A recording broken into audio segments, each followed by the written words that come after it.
Okay, this is Houston Wheel Repair. These are second video installment on the Infinity wheels. If you look and see, these wheels were originally the Infinity Hyper Silver. Now the color we've chose for these wheels is a bronze. It's a bronze gold color. It's a very popular color on the market right now.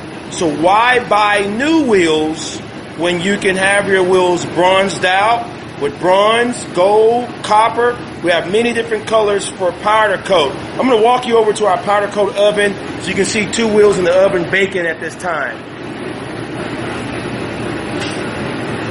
These are the wheels in the oven as you look. That's a bronze look. It's pretty hot. The color's baking in. I'll show you the finished product on these wheels where you can change the color of your wheels instead of buying new ones to get the popular bronze look on your car. This is the Infinity. We're actually going to paint the brake calipers yellow on this car. We're also doing a little body work on it.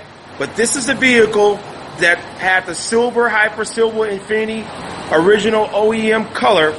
We're going to bronze out these wheels, paint the calipers yellow, and you'll see the finished product later.